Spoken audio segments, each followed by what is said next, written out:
Good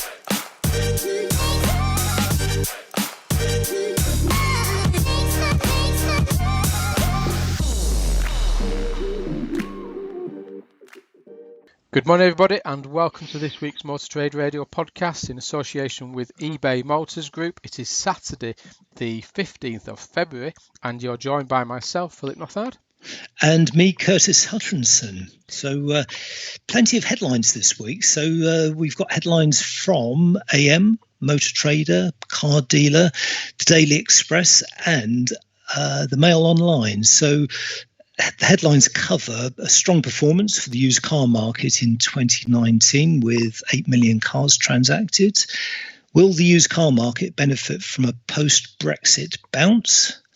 That's easier. That's not as easy to say as it may seem, yeah. Dealers say EV and used car supply will be central to success in 2020. Pendragon exits from its Californian Chevrolet business. Return on sales for franchise dealers hit a new low in 2019. And finally this week is, has the government really told car makers to cover up their true CO2 levels? So stay around to find out on that one. Interesting one. So, but before we go there, I mean, there's some cracking headlines and very topical this week, but hopefully you got your flowers on Friday. For Valentine's Day there, Curtis. I bet you can't move for all your roses and chocolates in your office there.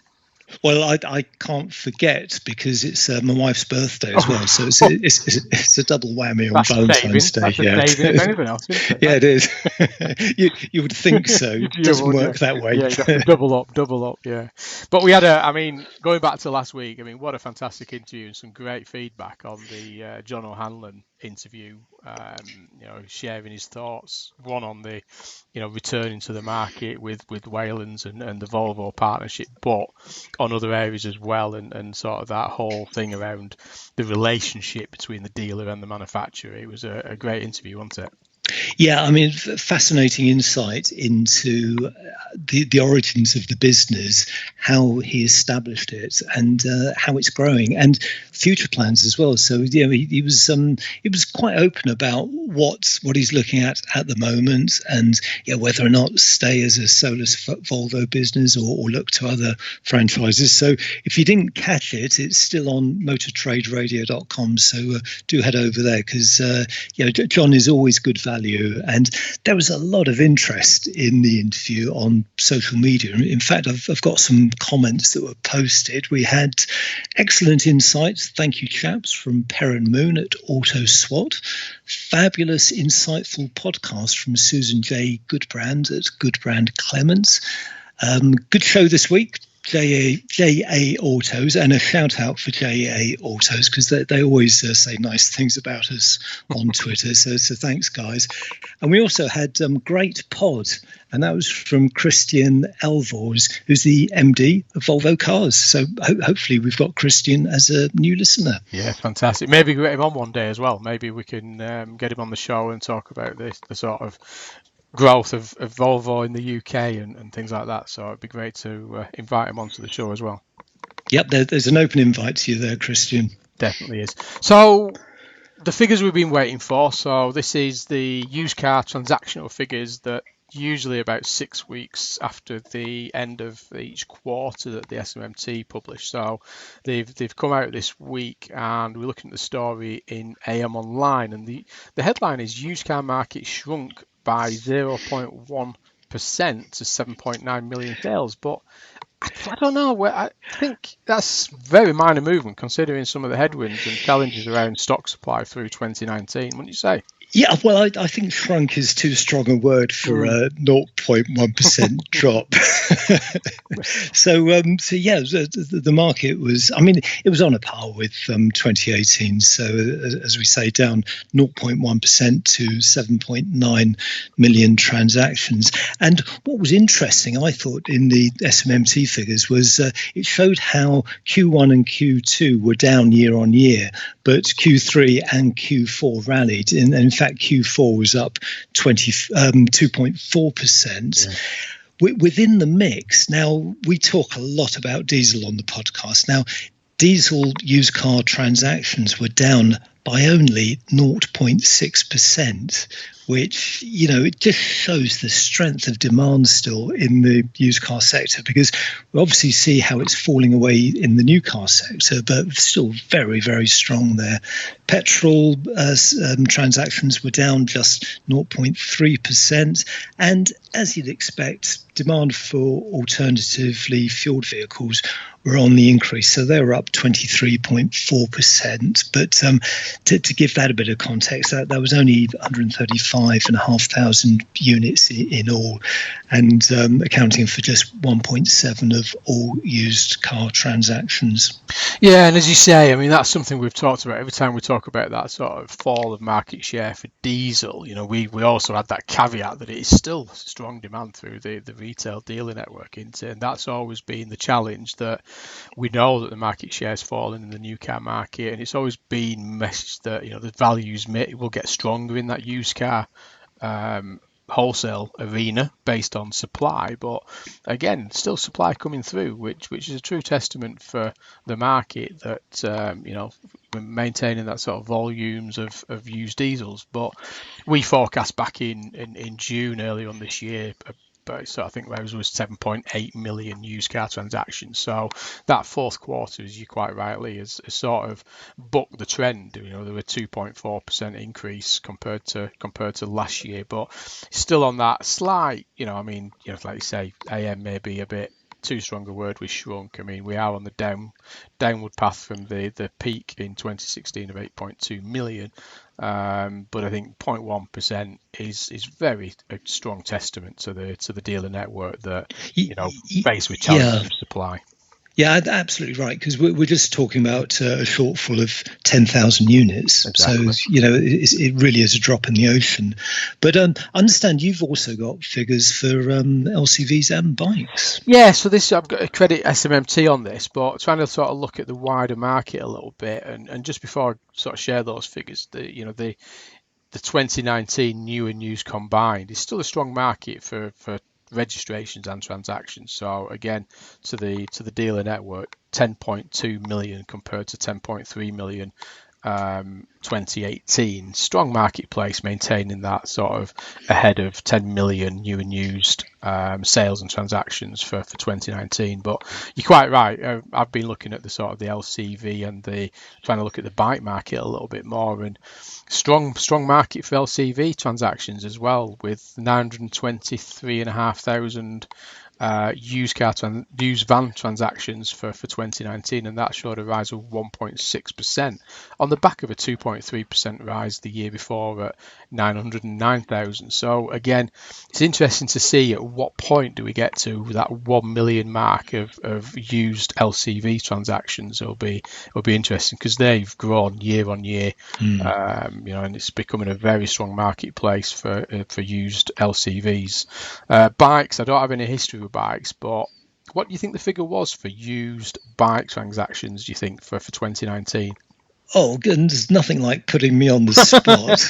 We didn't pre-work this one, did we? No, we didn't rehearse this, did we? I will say, plucking from the sky, 250,000. Yeah, 470. Oh, I nearly said 350. It's a sizable market. It is. That is the thing with it, that used bikes, motorbikes in this case, is a sizable market of just short of 500,000 transactions in a year. So again, true testament to the UK automotive sector. How big's the new bike market, Phil? Don't know that one. give me till the end of the show and Google. I'll find out for you. But yeah, touche. You did get me on that one. So moving on to our next story before you put me on the spot again.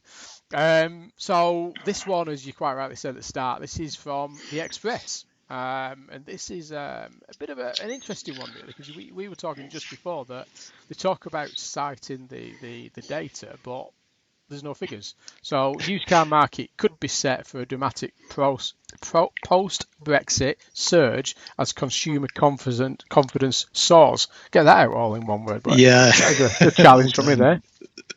This needs to throw some Scottish places in there, and I'd totally struggle, wouldn't I? But again, I mean, it's kind of similar to what we've been talking about, haven't we? And with the interviews that we've had with some of the industry leaders in recent weeks, where getting that result in December, getting that sort of clarity and certainty that we are actually starting to see that confidence return to both the consumer strength and the business strength in the marketplace. Yeah, and you're absolutely right. We don't actually know where the data comes from because they don't cite it. But there's some interesting figures here. So within the story, and it does stay with our theme of used cars as we kick off the show today. So it's suggesting that demand for used sales increased by 25% in July when Boris Johnson became Prime Minister. It dipped in November in the run-up to the election, doesn't say by how much, and then was up again by 21% in December after the general election. Now, as I say, we've no idea where these figures came from, but if nothing else, it does show that there is consumer confidence there in the used car market, and that's got to be good news for dealers. Yeah, you're right, and they talked to Devin Martin from Cap HPI there around the strength of that used car value at 3 years 60. We saw that strength in sort of the fourth quarter, and it's continued into sort of Jan-Feb 2020. We've talked obviously around the strength of the wholesale market of both the conversions and the first time conversion are based on supply and not really coming through strong enough to meet demand at the minute. We talked earlier about that used car market that the SMMT have announced for 2019. So again, it's positive that we've seen that growth. We talked recently around the point increase for the consumer index confidence that it's now -9 from -14 back in November. So again, it's great to see that this confidence is returning to the market. So again, we hope it continues. That's the key with this. And as I think some of the interviews that we've done over recent weeks, the key to this is what's going to happen in 12 months' time, isn't it? That's the thing now. Yes, we've now got this stay of execution, I suppose, in a way that it's now down to the deal, isn't it, that will be thrashed out and determined in 12 months' time. So again, hopefully in the meantime, we can get some strength back into the sector and get things back to some normality after a year or two of turbulence. Yeah. Now, the next headline is from AM Online, and it's EV and used car supply central to 2020 success. Dealer survey finds. Now, this is some research that you did at Cox Automotive, isn't it, Phil? So dealer confidence, which, what were the key takeaways from it? I think with this one, I think there's a lot going on at the minute for both the franchise dealers and the independents. You've got the franchise dealers that are trying to keep up to certain standards. We've got the CAFE regulations that have hit them from the manufacturers around the CO2 output. They've also got the FCA consultation findings to come out yet to be determined in spring. So again, these guys are still facing a lot of challenges, and that hits on profitability and margin, mainly margin retention. So again, they're trying to move into sustaining what they've got, and at the same time, there's investment requirements into EV. And what is interesting, I think we might have mentioned it on last week's podcast, is that they've gone from a lot of support from the OEMs in terms of this investment into the EV, but now that it's now a government focus, there's probably less investment coming from the OEMs to support the dealer network in terms of that EV infrastructure and investment. So again, fairly challenging. And for the independent dealers looking at that, they haven't necessarily all got that resource coverage that some of the franchise groups have got. They've got to keep up to the same kind of standards. There's an expectation that they've got investment in EV and charging points and things like that. So again, it's central to everything. And we've just going on the back of the last two stories around that used car market. The supply has got to try and continue. We've got to get that supply up to meet the demand. To keep that going. The strength is there, the demand is there, the appetite's there. At the minute, we've seen that in the figures, we've seen that in the results for 2019 there from the SMMT, and it's a case of getting that supply coming through to the market, and that's about new cars getting back into supply, getting that sort of consumer cycle going, getting the fleet market returning to some normality, and getting those vehicles coming through the wholesale market into the used car marketplace is going to be key for the dealers. Yeah, you're absolutely right on this. And, obviously on the subject of EVs, a lot happening this year with the CAFE regs kicking in, OEMs putting out more EVs, hybrids, PHEVs, trying to get them into showrooms. But also, as we're recording this, the government looks set to bring forward the deadline for the ban on petrol and diesel sales from 2035 to 2032. So we're now talking about just 12, 13 years. Yeah, and it's the VRA have actually put a press release out this week and talking about warning around that charging crisis for dealers, but not just in the dealer network, but the remarketing network as well. That as these volumes, and whether it's volume by demand or volume by force, it's coming, whether we like it or not. Just that move from 2035 from 2040, and now talking about 2032. It's not that far away, and the infrastructure isn't necessarily there to support a huge volume increase. So again, challenges for both the dealer network and the remarketing network as we move forward in time.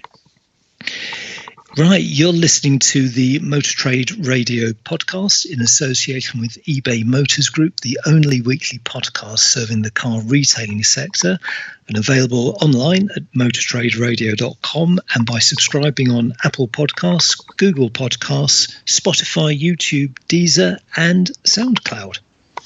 So moving on to our next story, and this is Pendragon and it's been mentioned in Car Dealer magazine, that Pendragon takes 700,000 hit on selling its Chevrolet dealership, and that's in California, isn't it? I think we said, yeah. It is, yeah. So, £700,000. That's ouch. Yeah. This is the second buyer, though, isn't it? Because the first buyer dropped out, and they had to find a second buyer for it. Yeah, it was originally reported back in August that the business would be sold to the Scott Beale Group for £17.2 million. But this week, Pendragon announced that it was being sold to JBR Automotive for £16.5 million, and that's a shortfall of £70,000. And of course, this is all part of Pendragon's divestment program, which will see the group close its US motor group. And we've already seen the sale of 2 JLR sites in California last May, and there was an Aston Martin site sold back in July. So that business is getting smaller as the group sort of retrenches. They've been there before, haven't they? That's the thing with Pendragon. We've seen this over the years with them, this growth and then contraction around the business, and hopefully they are getting control of it. Hopefully they're getting their sort of, their position strengthened. Maybe it's at the right time, as we were just talking earlier about that consumer demand, that strength of the used car market. Hopefully there's a lot going on within Pendragon just to move them forward in the right way. And yes, they've taken a huge hit, but at the end of the day, it's put some cash back in the bank, hasn't it, for them, and maybe get them focused on the UK market, which is good news for them. Yeah. So next headline is from Motor Trader, and it's dealer return on sales in 2019 hits 8-year low. So these are the figures from ASC. So it found that the average UK retailer produced a loss of £1,700 for the month of December, compared to a profit of £2,900 during December 2018. Now, 2019 finished with overall return on sales down at 0.8%, which ASC says the lowest year-end position that they've actually recorded since 2011. What did you make of this one, Phil? Again, tough times, isn't it? I think we've got everything we've been talking about before. Hopefully, when we start to see the the ASE figures from sort of the first quarter of this year that, we might see some more green shoots entering for profitability for the dealers. But they've had a challenging time. That's reality with this. They have endured a tough time. New car volumes have been under pressure. With import export, the sterling and everything else has been a tough challenge for them in terms of profitability. But you know what? They've been through the times before, and they've come through it, haven't they? They've been some worse times. Yeah, and Mike Jones is who's the ASC chairman. We've had Mike on as a guest before. He says we have already seen a slight bounce to retail activity following on from the decisive election results. So that sort of ties in with that Daily Express story that we mentioned earlier. And he goes on to say this will hopefully continue as we move through 2020. But he does acknowledge that the Brexit trade deal negotiations will produce what he calls a number of confidence-sapping scare headlines. And no doubt we'll be reporting on those confidence-sapping scare headlines in due course. well thought out wording there from Matt, wasn't it? Yeah. So again, we'll see. And moving on, we've got a fantastic and finally here we've actually got a top 6 for you as well, Curtis, which you'd be glad to know. But we were talking before the show on this one, and I'll let you read the headline out on this one because I didn't not very well the last one, but this is Mail Online. Yeah, this is actually the longest headline we've had on the show. So brace yourself. It's government in emissions cover-up. Ministers ordered car manufacturers, including Honda, BMW and Ford, to give out false information about the amount of CO2 their cars belch out. So we've had shrunk in one headline, we've had belch out in another. So I was intrigued when I stumbled across this story. In fact, I had to read it a couple of times because I kept thinking, hold on, is this a sort of parallel universe? It's just bonkers. So the gist of the story is that the Mail on Sunday are suggesting that the government is stopping car makers and dealers from revealing WLTP figures until April. So the story sort of it doesn't intimate, it spells out that the customers are being misled. So they're looking at cars in showrooms, they're seeing the CO2 figures, which are quoted on the old NEDC ratings, and are buying them accordingly because they don't know that there are these new ratings that are coming into play in April. But Phil, as you and I know, these WLTP figures, they're not secret. They're already out there in the public domain. So, you can go online. What the Mail on Sunday fails to make clear is that from April, it becomes mandatory for dealers and car makers to use the WLTP figures, but they're using them already, and rightly so. Yeah, and like you say, NFDA from the National Franchise Dealer Association, they're pushing this hard through the dealer network around, obviously, since the introduction of WLTP in terms of display.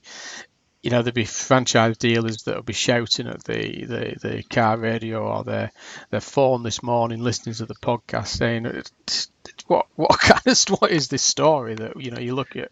There's everything on the cars that needs to be on the cars, and like you say, it's on every manufacturer's website. It's everywhere for the consumer, isn't it? So it's I don't know. It's a bit of an interesting story. It's like a bit of having a go at the dealer network when there's no real need for it. Yes, yeah. Which, in all honesty, is one of the reasons I picked this particular headline, because it just gives out such a negative impression of the dealer sector to readers, and unfairly so. They have got the wrong end of the stick. Now, this story went up almost a week ago, and I was expecting it to be updated and corrected, but It hasn't been. So they're standing by it, but it's just wrong on on so many counts. And they've done you a astonishing top 6 there. That they've done the astonishingly CO2 emissions are on an average 20 to 25% higher than customers are being told when buying popular vehicles. And I don't know. I cannot. Maybe I'm wrong, but I cannot see that somebody's going to put a Range Rover Sport in the showroom with a display on it saying that the CO2 is 218 grams when actually it's 247 grams, and that would cost the customer an extra £535. Yes. I can't see it at all, but maybe that's just me. Yeah, no, you're absolutely right, because they'll be seeing those customers again when they come in for a service, and they want to avoid those sort of conversations, and and they can and they are by actually highlighting the new figures now. I mean, it's just, you look at some of this and you do feel. I mean, recently I've been watching the webinar from Auto Retail with Darren Arden, who's Perry's CEO, and he was talking about this lack of clarity, and if the dealers don't know what's going on, what chance has the consumer got with everything that's going on? This 2040, 2035, now talking about 2032, now including hybrids, and then stories like this going out in the Mail Online that that the figures that you see on a showroom car in the showroom are not correct. I don't know. You just feel for the dealers, because they're handling the customers on a day-by-day basis, and these things do not help the industry, in my opinion. Yeah, it was posted on, I saw it on Twitter early in the week, and it was attracting a lot of flack, And it wasn't just from people in the industry, it was consumers who knew better than, this story. They were better informed than the people who wrote this story. So not an amusing and finally an irritating one, but one worth covering all the same. I daren't read the comments on Mail Online, because they're always interesting, and one to check the grammar from the Mail Online is always an interesting one anyway, but the comments that these kind of stories do attract, there's 268 comments as we're looking at it at the minute. Very interesting. Yes. So that's it for this week. So again, some fantastic interviews over recent weeks. The one last week with John O'Hanlon, as we said at the start of the show, very fascinating, very upbeat interview there with John O'Hanlon. We've got more interviews coming. If you do want to come on the podcast, then please do get in touch, and we'll gladly have you on the podcast. But yeah, what a fantastic week so far, and unfortunately the week isn't over yet, is it, Curtis? So God knows what Mail Online will come up with next. Well, yes, tune in next week and we'll tell you all about it. So you've been listening to the Motor Trade Radio podcast in association with eBay Motors Group, the only weekly podcast serving the car retailing sector. Many thanks for tuning in. Do join us again next week. Until then, it's goodbye from me. And it's goodbye from him.